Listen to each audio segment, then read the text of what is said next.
Welcome to the No BS Spiritual Book Club's live streaming interview series, where leading new thought teachers, speakers, and authors share the intimate stories behind the 10 best spiritual books that inspired them the most on their spiritual journey. From well-known classics to hidden gems you might never have heard of, the No BS Spiritual Book Club saves you time and money by sharing reliable recommendations from those who've walked the path before you.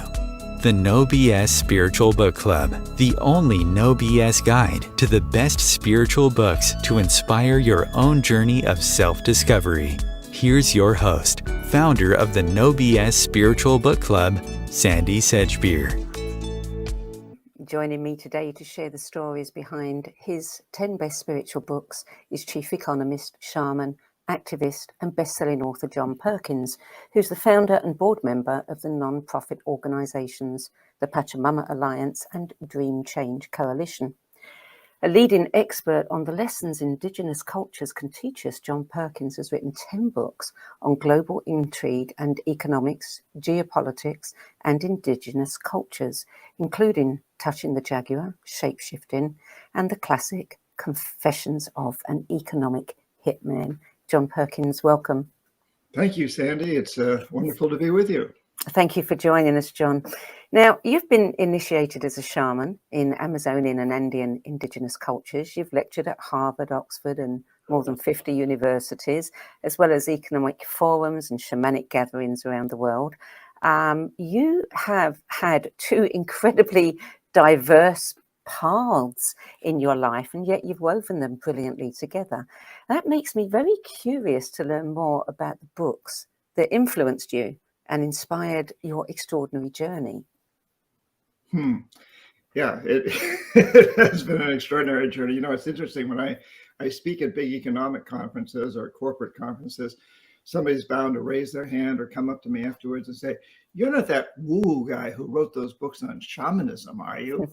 When I speak at shamanic culture conferences or spiritual gatherings like that, people will say, you're not that bad guy who wrote the Confessions of an Economic Hitman, are you? So the book Touching the Jaguar, which I'm wearing this jaguar now, my most recent book was an attempt to bring those two together. And I think actually spiritually, in many ways, those two fields are very, very connected.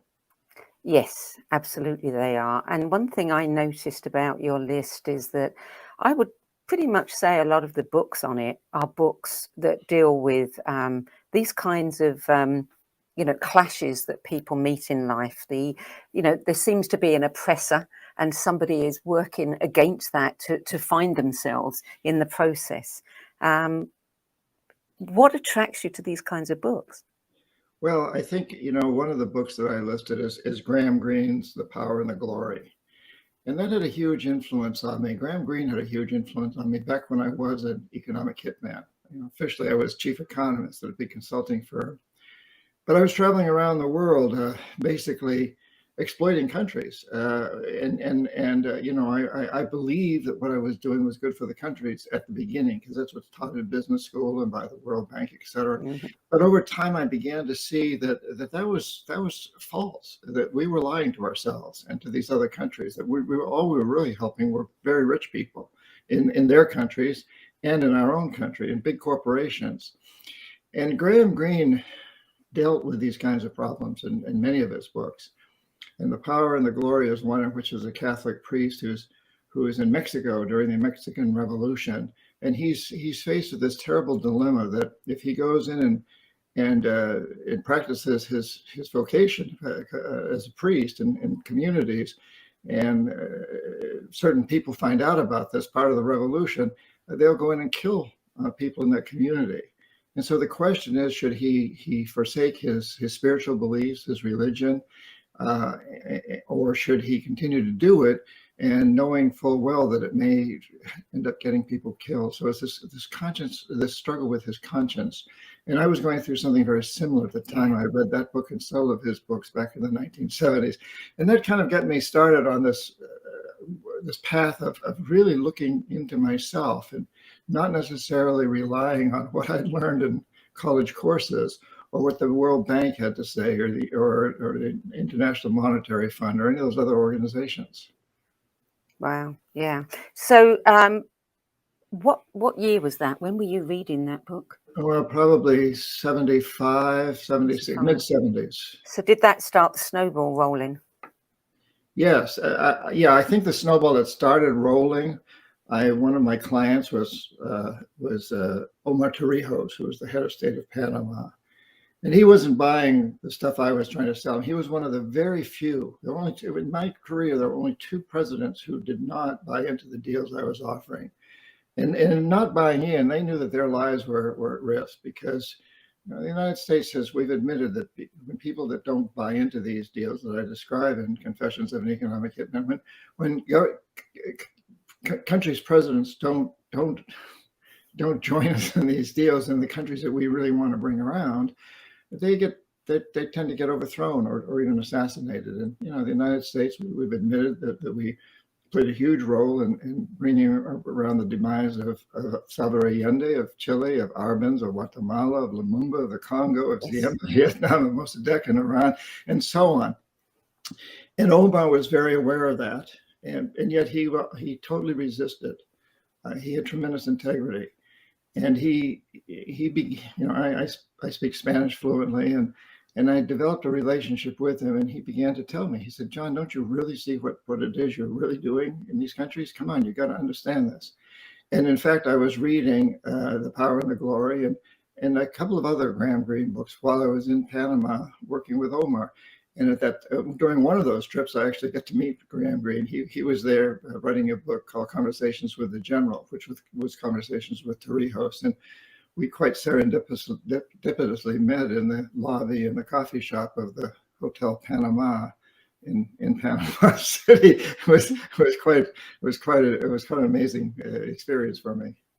And did you talk to him about this dilemma that you were facing? I did, and what happened is sort of interesting. So I'm reading Time magazine. I'm sitting in the lobby of the hotel. I've just finished breakfast. And I'm sitting in the lobby just looking through Time magazine, and I see a picture of Omar Torrijos and Graham Greene in the people section. And just as I'm looking at this picture, this man walks through the lobby, and it's obviously Graham Greene. And he goes into the coffee shop. So I go into the coffee shop, and I was living in this hotel, and I knew the maitre d' very well. I was a pretty good tipper, and I'm friendly with people. I speak Spanish. And so I said to him, hey, I want to sit at that table next. He said, well, you just had breakfast. And I said, yeah, but I'm going to have another one. Put me next to that table. So he did, and I sit there. I was rather embarrassed, but eventually I'm facing this way, and Graham Greene is at the next table facing this way. So we're kind of facing each other. And I said, excuse me, I don't mean to be obnoxious, but you are my favorite author, aren't you, Graham Greene? Well, yes, he said. Well, why don't you join me? Oh, wow. Table. And we had quite a conversation. And I told him how I wanted to be a writer like him someday. And, it was very, very interesting that he pointed out to me that fiction, he said, he's now writing a book called Conversations with the General, nonfiction, but most everything he wrote was fiction. And he said, the problem with nonfiction is you get to stick very much to the facts. And sometimes the facts aren't really the truth. The facts don't really define the truth. You can get to the truth much more easily in nonfiction. And you may have noticed, Sandie, although I write nonfiction, every one of those books, I believe every one of those books on the list I sent you is fiction. I don't really enjoy reading. I read a lot of nonfiction because I have to keep up with things to do my own writing. But my pleasure comes from nonfiction because I do think it's a way of expressing a truth that goes deeper than the objective facts that we can do with nonfiction, even though nonfiction also is important. And it's why when I write nonfiction, I write what's called creative narrative or nonfiction narrative, whatever it's called. But I write like in stories. And so I try to write it so that it's fun to read and you can kind of delve into the thoughts and the feelings of the people behind the facts. Yeah, and you can. I mean, they're very compelling books. As I said before we started this interview, I was up at 5 o'clock this morning because I've been reading one of them and I couldn't put it down. On your list, you also have Macbeth. That one surprised me. Well, I think Macbeth is the quintessential economic hit person. He and Lady Macbeth combined. Yes, yes. And they're struggling with this whole thing. And the idea is, how do you overthrow a king? And in the end, you have to, they conclude that you had to assassinate the king. And it was a huge,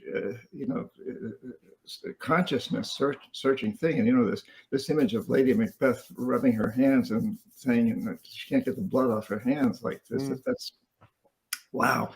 I went through that. I didn't actually ever kill anybody. But I knew that if presidents and their administrations didn't accept my ideals, there were people right behind me called the jackals that would overthrow presidents or assassinate them. And the man I just referred to, Omar Torrijos, the head of state of Panama, was killed in a very suspicious private plane crash soon after he signed the Panama Canal Treaty with Jimmy Carter. Most people believe that it was an assassination. And it also followed on the only other client I had that didn't play the game, and that was Jaime Roldos of Ecuador, who died almost exactly the same way in a private plane crash less than 3 months before Omar. So, I didn't have blood on my hands, so to speak, but I could really relate to these characters who were, I went through something very similar at some point, saying, why on earth did I ever get involved in this horrible world that I was involved in? And that's why I decided to spend the rest of my life trying to change it. Yeah, puts you in a very invidious position where you've got to take the road of the lesser of two evils, but it's still an evil. Yeah. Yeah. And it's very clever the way our societies portray these things, because in business school I'd been taught that what I was doing was the right thing. You convince countries to take huge loans and invest in big infrastructure projects, hire our companies that make big profits to build infrastructure projects, and it shows that the economy increases. And it does. You can show that statistically if you use GDP as a measure, gross domestic product. But what I came to understand is that gross domestic product only really measures the very rich. It doesn't measure overall prosperity. But it took a long time for me to understand that. And once I did, it was very tough to get out. There was tremendous pressure put on me not to get out. Plus, I grew up son of a relatively poor teacher in rural New Hampshire. I'd always dreamed of traveling around the world, making lots of money, flying first class, staying in the best hotels, wining and dining with presidents. And now I'm doing all that. And so the temptation not to believe the truth, as I was beginning to know the truth, hounded me. And that's a theme that runs through so many of these books that I put on my list, whether we've mentioned the Graham Greene books, and also Macbeth, and you look at Heart of Darkness by Joseph Conrad. These books deal with that struggle. And I suspect that every one of your listeners has some aspect of that struggle. Am I driving my car a little too much? I know I shouldn't use quite so much fuel. Should I really fly on an airplane to take this next vacation? I mean, I love to eat meat, but I know I ought to be a vegetarian. There's all these things, we constantly go through. I think we all can relate to these. And some of us have it on a bigger level than others. And I had it at one point in my life on a very big level. Yeah. It really does. The world is forcing us to examine, our ethics and our integrity. I see this all the time. I mean, companies like Amazon rule the world now. And, my daughter-in-law says, I'm banning Amazon. I don't like anything about them. Let's go and support the local businesses. And then my son says, yeah, but it's quick, and I want it today. And so this dialogue, and it's the same. We have that internal dialogue all the time. We do. And the book I'm working on right now, which I have a deadline in a couple of weeks, actually, to get the draft. It's supposed to come out in October. It will come out in October. It deals with the economic hitment of China and how they've learned from our successes and our failures, and they're doing a much better job than we are at taking over so much of the world. And as I write this book, I'm very cognizant of the fact that the Chinese have done a lot of very bad things. They've also done some very good things. They brought over 700 million people out of extreme poverty. which is more than the rest of the world combined. They've had incredible economic growth. They've pulled themselves out of a terrible Mao era of incredible repression and terrible poverty. And they've also done a lot of bad things. But if I talk about the good things, and I've done this on podcasts and so on, working into this book, I often get a very strong knee-jerk reaction from Americans, especially, saying, "Oh, how can you say anything good about the Chinese?" And and then I talk to Chinese people, and they have a very, very different aspect. And it's interesting to me that they don't ever, none of the ones I've talked with paint us in a bad picture. They're concerned that we don't understand them. Yeah. But it's so interesting to see how we have these very, very strong feelings that are hard to overcome, and most of them are based on some aspect of facts. But then there's always a slant that's put on that. We're all conned to a certain degree, and we in the United States are very conned to thinking that the Chinese can do very little that's good, that we ought to be very suspicious of them. And in fact, what we've got to understand is that they have a population that's the same as ours, plus 1.1 billion people. And their economy is going to overtake ours very soon, and already has in most of the world. And that if we don't try somehow to come together, these two countries, to change what economists are increasingly call a death economy, an economic system that's basically consuming itself into extinction. If China and the United States and Europe and but much of the rest of the world don't come together to understand that we can disagree on lots of things, but we must agree that we're going to end this insanity of short-term maximization of profits and materialistic consumption. We've got to come together to change that. Absolutely, we do. Absolutely. Is there anything more you want to say about Shakespeare and Macbeth? Well, so much of Shakespeare struggles with these very, very issues. Perennial, aren't they? Yes. Yes, we never learn. And sometimes he does it through romance, as in Romeo and Juliet, and the struggle between, well, I love this man, I love this woman, but they're my enemies. Their families are my family's enemies. What do I do about that? What a classic struggle that is. And again, probably a lot of us went through that. I was born in a little rural New Hampshire town where there was a clash between the Protestants and which were mainly Calvinists, Methodists, and Congregationalists against the Catholics. And I was brought up, you don't date a Catholic girl, and they were brought up, you don't date a congregational man. And and I ended up dating one, falling in love with this Catholic girl, and it was like, oh my God, And so we go through these very human in romance, and of course Shakespeare also deals with the comedies, and he deals with it in the tragedies like Macbeth and Hamlet and others. So it's amazing when you think back to this man in the 1600s, or whoever he was, and can articulate all of it. That wrote these incredible analyses of human character that are still with us, that are still so relevant. So was it the whole story that inspired you, or was it Macbeth himself? Well, certainly Lady Macbeth and Macbeth. It was the whole story, and the king, that was killed. He was the same sort of person, and it was that whole setup. Yes, and I think that's also part of the overall story, that it's never really about one person. It's about one person within a system. Yeah.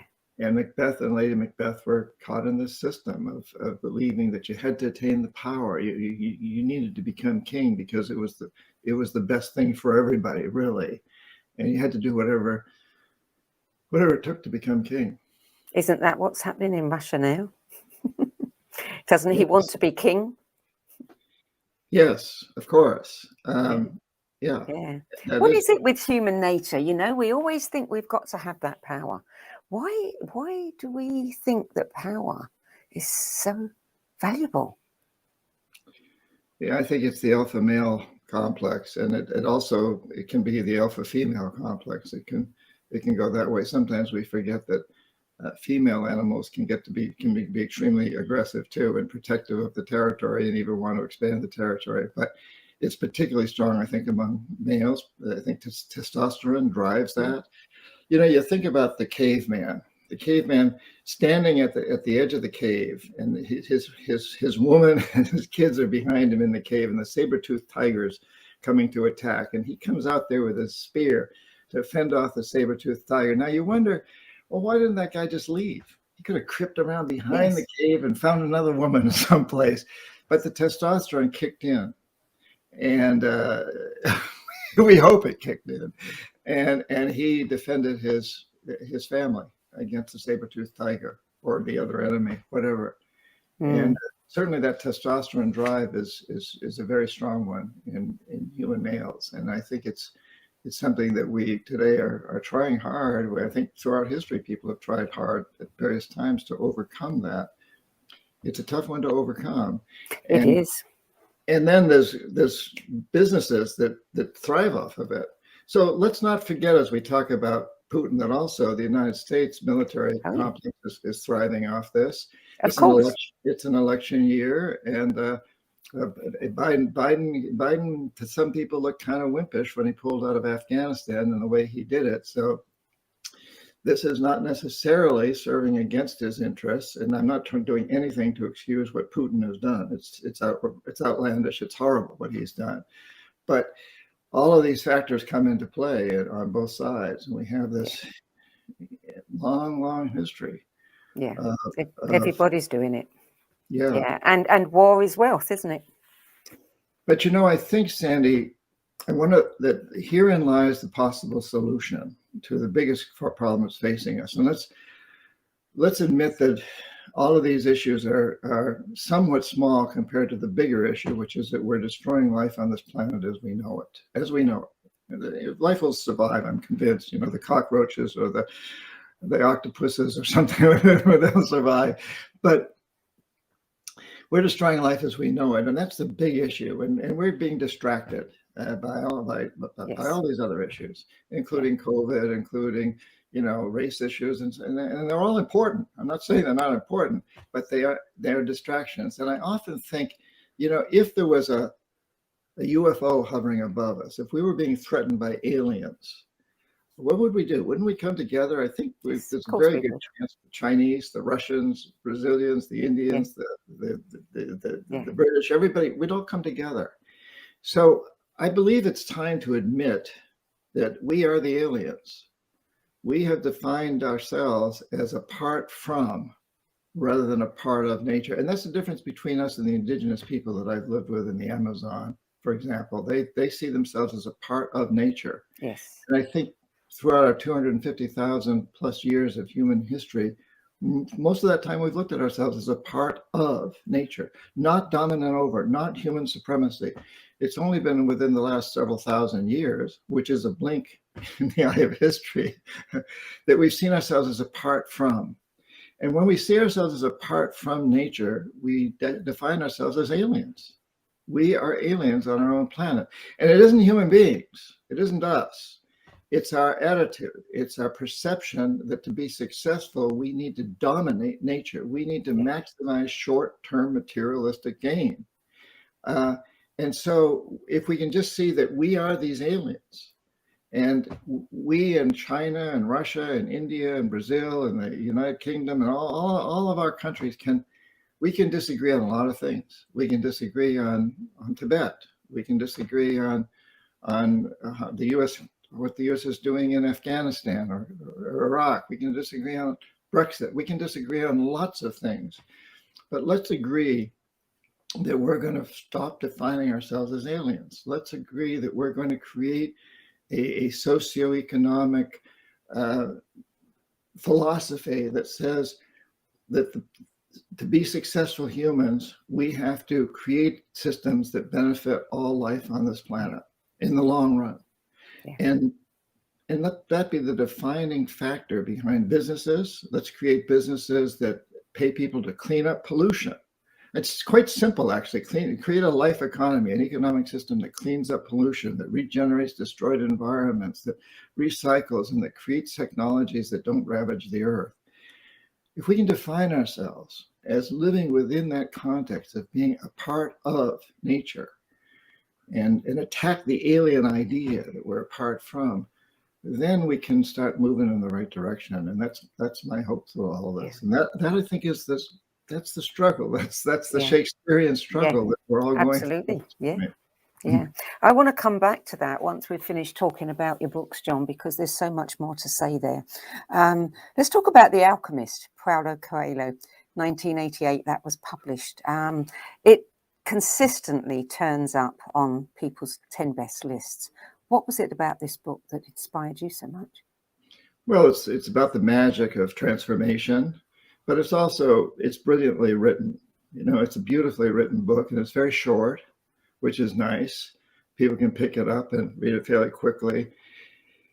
And Coelho he grabs your heart. And of course, that's the hallmark of all great writing. Shakespeare does the same thing, and Graham Greene does the same thing, and Conrad does that. But he did in a short book. He really grabs your heart and opens you to the possibility of magic. There's magic, and we all know there's magic. We all believe in magic on a certain level, and there's no greater magic than art and writing. And for me, all of these books that are on the list, I think all of them, always inspired me to want to go deeper into writing. It was a long time when I gave up on writing. I was badly hurt by a English professor back years ago, and I just decided not to write anymore. But then I began to read things like these books that are on this list, and including The Alchemist, and could see the magic in it, and how the pen indeed is mightier than the sword if we just allow it to be, if we use it properly. Yeah, I mean, stories are amazing. Yes, we exist on stories, and that's always been the case. It's also one of those, for me, it's one of those books that it's very simple, and the more simple it is, the better, because it cuts through, all of the crap. Here's the point. Right. And I think. So the idea of touching the jaguar is an idea that came to me from a shaman in the Amazon many years ago when I was a Peace Corps volunteer there in 1969, and he said, we have to, if there's something blocking us, we can see it as a jaguar standing on our path, and it's a visionary jaguar. It's not a real jaguar. So if we run from it, it'll chase us. But if we touch it, it'll help us change our perception. And when we change our perception, we change our value system. When we change our values, we change our actions. When we change our actions, we change reality. So the secret to changing reality is to change perception. And that's why right now, if we can change from this idea of maximizing short-term consumption and profits, material profits, to long-term benefits, that's a change of perception. But it changes our actions. If we realize that there is no England, there's no Canada, there's no United States, there's no corporations, there's no religion, except as we perceive them. And when enough people accept a perception or codify it into law, it has a huge impact on reality. And I think that's part of all these books on this list, and it's certainly part of The Alchemist, is that by changing perceptions through art, primarily that's one of the ways of doing it, and through changing perceptions, we change reality. That's a powerful thought, and it does help you realize that art is a lot more powerful ultimately than military might. Indeed, because military might may force people to do certain things, but it doesn't really get them to change necessarily. No. I don't think you can change until you're touched deeply by something. Yes. Then it kind of hits in the muscle, and then change occurs. Yes. Yeah. Yes. Yeah. So let's talk about Grindle by John Gardner. That book was published in 1989. When did it come into your life? Do you recall? Probably shortly after that. I don't recall exactly. Early 90s must have been. And that was the time that I was going through quite a transition. And what I, took about that book, so it plays off the story of Beowulf, which is also on the list. On the list, yeah. and I was always taken by Beowulf. The fact that Beowulf has to confront and fight the monster, but he has to do it alone. He says he has to go down into this dark pit and kill the monster. He can't take any of his comrades with him. He has to do it alone. He has to do it on his own. And ultimately, he has a special sword that he uses, which actually is a special perception. That's how I read it. And I love the fact that Grindle, then John Gardner, in writing Grindle, he saw very clearly that once you kill the monster, you have to kill the mother of the monster. And I think that's such an important statement, because once we understand what it is that's holding us back, once we've touching the jaguar, what's holding us back, then we really have to go a little deeper and say, well, what caused that? What's the mother of that feeling? So, for example, I understood at some point that I was not touching the jaguar, that I always wanted to be a writer, but I'd given up. I didn't dare. I wrote a lot of reports as a chief economist. I was great. That was one of the reasons I was successful, because I could write well. I could convince people through my writing, but these were not personal. But I was writing a lot of personal stories on my own, novels, short stories that I never tried to publish. I didn't want anybody to read them. I didn't want to be rejected. And once I understood that, then I had to understand, well, why do I have this feeling? And I had to go back and look at this college professor I'd had years before who terrorized me into believing that I couldn't write. That was the mother of the monster. I had to recognize that. Why am I giving this college professor all this power? He's just one person. Mm. So Grindle is about, going back and going to the mother, kill the monster within you, and then you're going to go for the mother. And, this Beowulf is this ancient tale, this epic. We don't know where it comes from. Actually, it's many theories, and so many of those tales are really they're a form of psychoanalysis. Yeah. So back in the old days, and still in indigenous cultures, I still find this with the Shwa and others in the Amazon, that they tell these stories, and all of these stories, many of these stories, they're really helping you deal with your own psychology. Yeah. Well, it's all metaphor, isn't it? And we can understand metaphor on a very unconscious level. It speaks to us in ways that perhaps, we couldn't be reached otherwise. Yes. Yeah.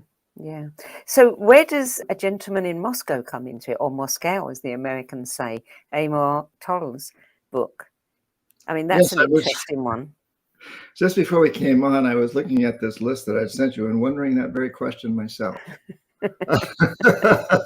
Because it doesn't quite fit with the others so well as this. And I think why I have it on there is because I just recently read it. And I was deeply taken by the writing. Here's a story that if I were to recommend it to you and you say, well, what's it about? Well, it's a guy who spends his life in a hotel.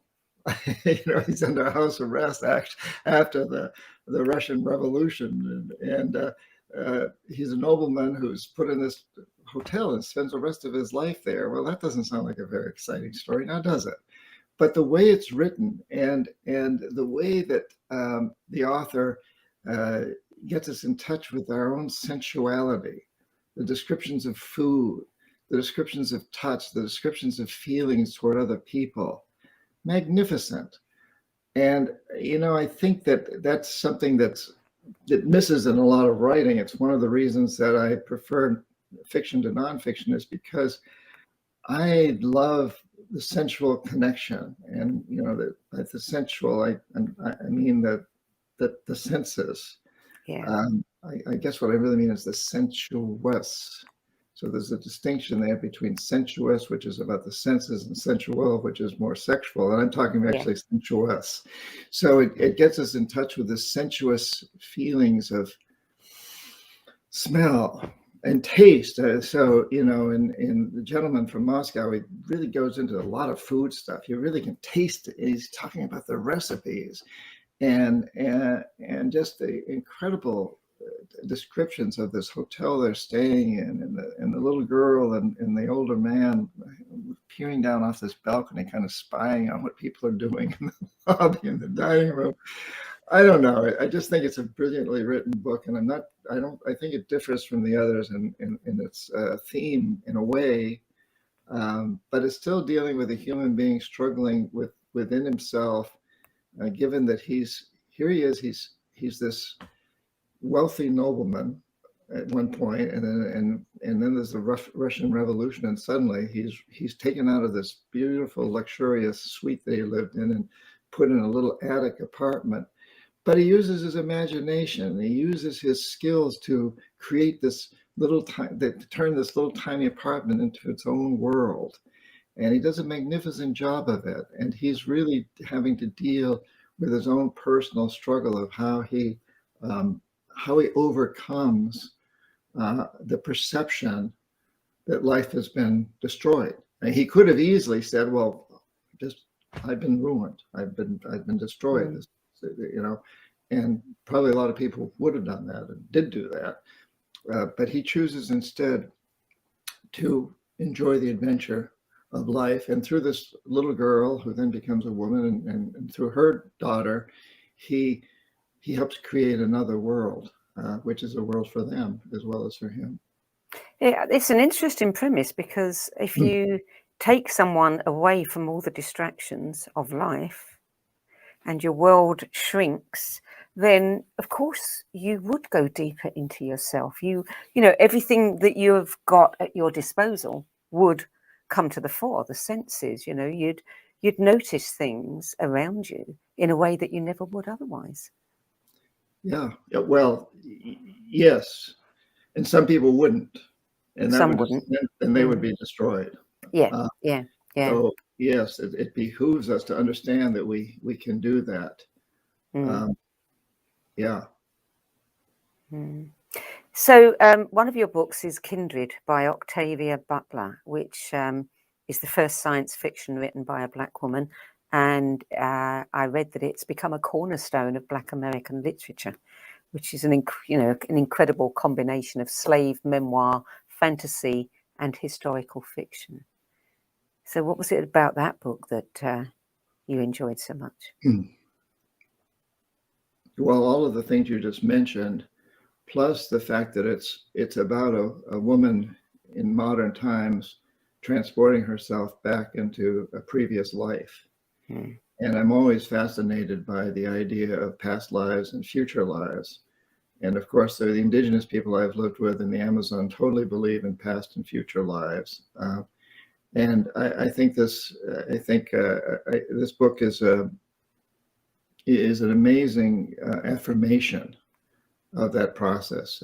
I guess some people wouldn't see it as an affirmation; they might see it as a wild fantasy. But I saw it as an affirmation, and it's brilliantly written, and it so beautifully portrays the aspects of what it was like to have been a slave on these plantations in the United States. And we've, as a young person in high school, I was required to read Gone with the Wind, this classic, and we've realized since that had a very romanticized view of the southern plantations, and terrible, really, when you think about it. And this book portrays something very differently. And it actually shows the dilemma of the plantation owners too. They were poor. A lot of them were. There wasn't these huge, beautiful Terra type, which is Gone with the Wind. That the plantation's name is Terra. and the balls and the pretty dresses and all this stuff and the gallantry of the men. None of that's portrayed in this book. Instead, you see a plantation that's struggling to survive. And you realize there were a lot of them like that, and they survived on slavery, and they would have used their slaves sometimes in order to get the work out of them. And it's I think it's totally relevant to modern corporate culture, Yes. where workers are abused in order for businesses to survive. And of course, the other side of that is the workers realize that if the business doesn't survive, they won't have jobs. Yeah. And the slaves are kind of stuck with that too. Like some of them, like, well, why would you run away from the plantation? Where will you go if you run away? What'll happen to you? You can't run away. At least here you've got a roof over your head, and we get some food sometimes. You know, and we're dealing with the same thing all the time. And again, I think that's another theme that runs through so many of these books. You've got Joseph Conrad's The Heart of Darkness, where they're exploiting ivory, killing elephants. Yes. Ivory up the Congo River in Africa back in the late 1800s. And, the people doing that, they're doing it because that's what it takes to survive. That the British Empire needs, or whatever the empire is. It could be Dutch, it could be British, it could be French, whatever the empire is, it needs this ivory to survive. And, these plantation owners in Octavia's book is that you see that in them too, that they're stuck in a system that tells them this is what we got to do. Just like I was stuck. Yeah. I had 50 employees working for me, and it's like, we got to keep doing this stuff in order to let all these people continue to have their jobs and feed their families. Yeah, keep the machine going. Yes, it's quite insidious. It's very insidious. Yes, yeah, it is. So the question is, how do we break that cycle? Yeah, and we must break that cycle. We must. We must. Yes. Yeah. So I'd never heard of this book, John Steinbeck, The Acts of King Arthur and His Noble Knights, his final unfinished work. Yeah. Well, King Arthur and the Round Table, that's a fascinating, it's always, I grew up on that story, and I'm just looking at the list now, and I noticed that I don't have on here the Myths of Avalon, which is the woman's version of that story. Yeah. And which is another book that I love. Me too. And I don't know why I could have gone on with 10 more books and then 10 more after that. But so this whole, the whole Arthurian tale, and the aspect, again, that I like of it, and I'm not sure that this comes out of Steinbeck exactly, but it comes through that, the Knights of the Round Table, they're sitting around the Round Table, and the Grail appears, and several of the knights jump up to grab it, and it disappears. And Merlin walks into the room, and he says, "Fools, you can't just grab the Grail. You have to go out and earn it." And the knights say, "Well, how do we do that?" And Merlin says, "Well, you've got to go to the darkest place at the edge of the forest, the scariest place you can find at the edge of the forest, and a place where there are no trails. And you've got to go by yourself, then you've got to enter the forest by yourself in the scariest, darkest place where there's no trails. Nobody's gone before you. You've got to go on your own completely. And as you go into the forest, you'll meet monsters." The Grindle. Touch the Jaguar. Yeah. Yes. You'll meet dragons. You'll meet black knights standing on bridges that will want to defy you. You'll meet beautiful maidens who will try to seduce you off your path. But if you confront each of these jaguars as you go into the forest, and you use your heart and your brain, don't pull out your sword. Use your heart and your brain to overcome them. Then eventually you'll reach your Grail. And of course, the Grail is self-awareness, self-consciousness. It's higher consciousness. So I love the Arthurian tales from that standpoint of the quest, the inner quest. Again, it's that mythology of how do we go deeper inside of ourselves to discover who we really are and how we can be better at being who we really want to be. Yeah, yeah. And I'm so glad you mentioned The Mists of Babylon. I mean, it's one of my favorite books. And what I took from that was, which really impacted me, was how much we've lost about our connection with nature. You know, Yes. the magic that is in that, Yes. gone. Yeah. And the deep feminine that is Yeah. within all of us. Yes. Nurturing. Yeah. Yes. Yeah. Yeah, it should be. Well, that, I see, I took these 10 books off a list of about 40, I suppose, or 50 I have. I don't know. And I kind of arbitrarily went through them. I just sort of. It's very hard, isn't it? Yeah. Yeah. Lots of people try to sneak. Oh, well, can I have the complete works of? Just to get a few more in there. So the last book on your list is Drums Along the Mohawk by W. Edmonds. That was published in 1936, and it's been a classic ever since. So I grew up in New Hampshire, and my family goes back to the 1600s in New England. I had a great something grandmother who was captured by the Abenaki Indians, Algonquin speaking people, and taken off as a captive and became one of them. And I've always been really fascinated by this intersection of when the Europeans arrived, and the people of the Amazon are experiencing something very similar today, which is why I asked for the Amazon when I joined the Peace Corps in 1968, because I wanted to go someplace where this was happening again. And you had this incredible clash of cultures. So you had people who truly believed that they were a part of nature, the indigenous people, the Indians, and Drums Along the Mohawk. And then you had the Europeans, who were really moving more and more toward being apart from nature, taking over nature, destroying nature, cutting the trees. The forest was evil. The Indians must be evil because they lived in the forest. And this incredible clash. And of course, there was this huge seduction for the Indians because suddenly they had their wigwams, their traditional wigwams, but they could put metal stoves in them, wood-burning stoves that made them a lot warmer. And they could, they had warm clothes, and they had flintlock guns that were a lot more effective in many respects than bows and arrows. So it was a very seductive thing for them. And at the same time, it was pulling them further and further away from their connection with nature. And we went through this process, and in that process, we all became further removed from nature. So I find that period, the French and Indian War, what we call the French and Indian War, and then the American Revolution, 20 years later, where these Indians were brought into the conflict and were offered, modern, like in those days, what was modern devices, swords and hatchets and guns.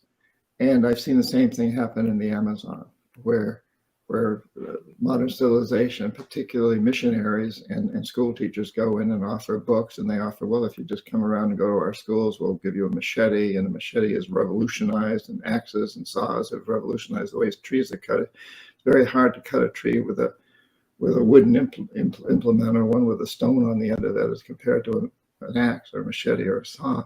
So I've watched something very similarly happen there. But reading Drums Along the Mohawk really helps put this period of time in perspective. That was a time of incredible transformation. Yeah, I read some time ago about a church in Kentucky that was offering rifles to people, to young men, to come and join the congregation. Today or back then? Oh, this was sometime in the last 5 years. Yes. Yeah. Yes. Yeah. Isn't that outrageous? A church offering guns. Yes, exactly. Yeah.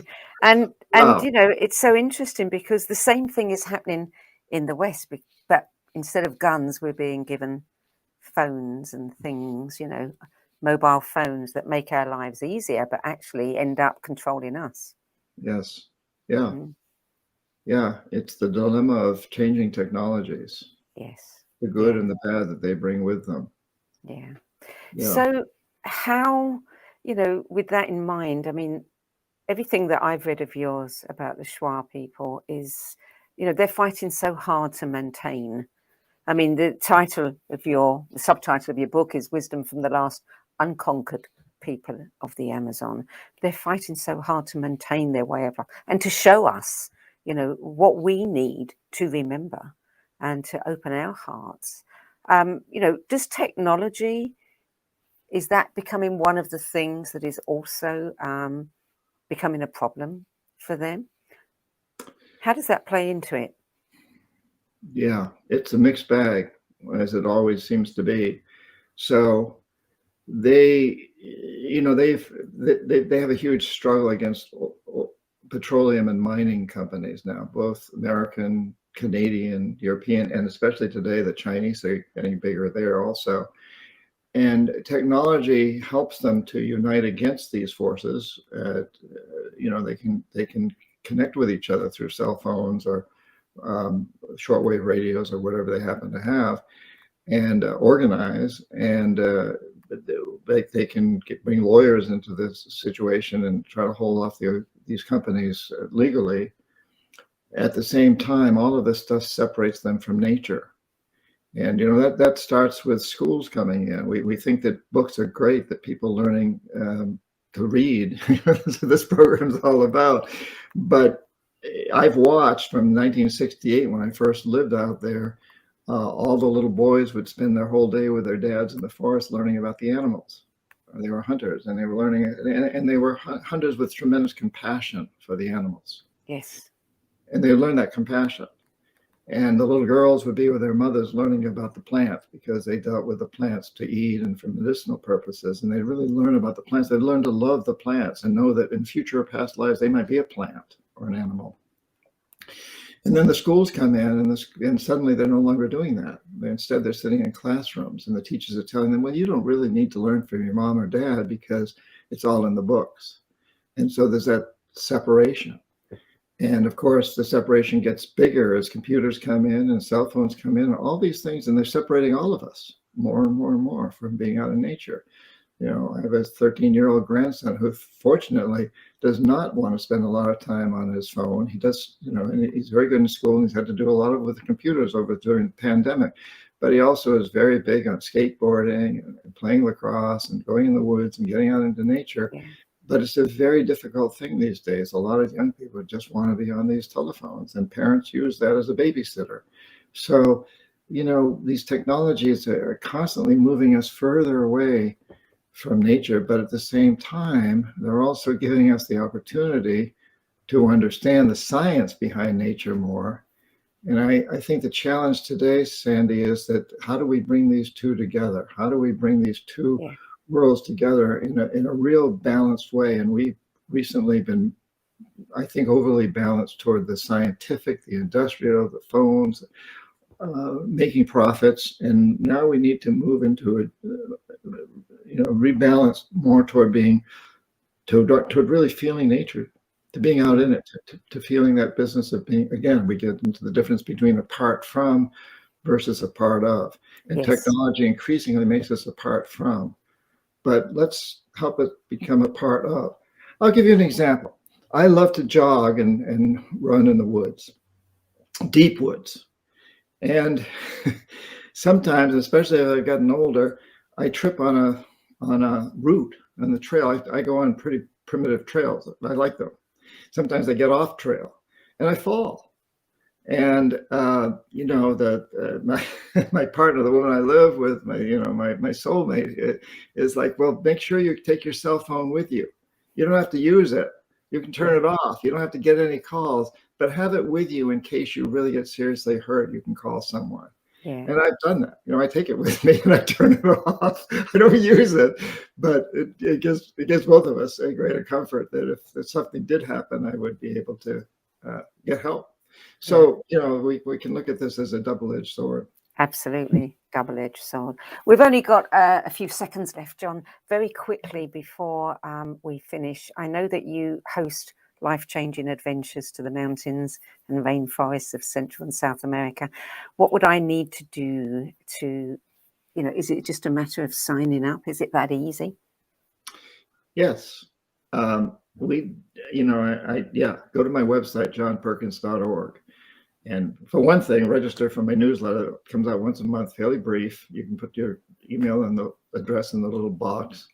And then I'll announce the trips. We haven't announced the trips, the next set of trips yet, but every year I do a trip to the Mayan people of Guatemala, incredible, Central America, the Kogi of Colombia, and into the Amazon and Andes. And I don't, on my own trips, the Pachamama Alliance is a little different, but on my own trips, I don't do anything to filter out people. And I've been doing this since the late 80s and always have incredibly wonderful groups of people. It's sort of a self-selection process. So yeah, if you sign up, and we'll send you some information that possibly could discourage you from coming if we, but don't talk about the anacondas. Oh, anacondas are just beautiful, beautiful. But so yeah. So go on, Okay. and within the next month or so, we'll have the next trips listed. They're not yet, but if you sign up for the newsletter, you'll get information about how to get. Well, I don't know how anybody could read your books and not want to come on one of the trips with you. Well, they're fantastic. I've been doing this for years and years, and I never get tired of it. It's just, I love doing these. I love the indigenous people. I love the shamans we work with. They're amazing teachers. So just one sentence of wisdom, what would it be? Feel blessed to be alive at this time of incredible transformation, and the opportunity for each of us to participate in this very, very important movement away from a death economy to a life economy, to a system that's really going to work for our children and grandchildren and great-grandchildren. We are all so blessed to be alive right now and participating in this. And I know that your sequel to The Confessions of an Economic Hitman, you offer a number of strategies that people, if they really want to get involved and make a difference, they'll find some strategies in that book. And also, I think, at dreamchange.org as well. Yes, correct. Yeah. John, it's been a pleasure to speak with you. Thank you so much for joining us. And thank you for adding your 10 best spiritual books to the No BS Spiritual Book Club's archive. Well, it's been my pleasure, Sandie. Thank you so much for inviting me. And thank you for all you're doing. I love that you're doing this. It's a beautiful, beautiful theme that you have going here. And thank you so much for all you're doing. Thank you. Okay, well, that's it for this week. I'm Sandie Sedgbeer, and I'll be back at the same time next week with another 10 Best Spiritual Books interview. Till then, it's goodbye from me.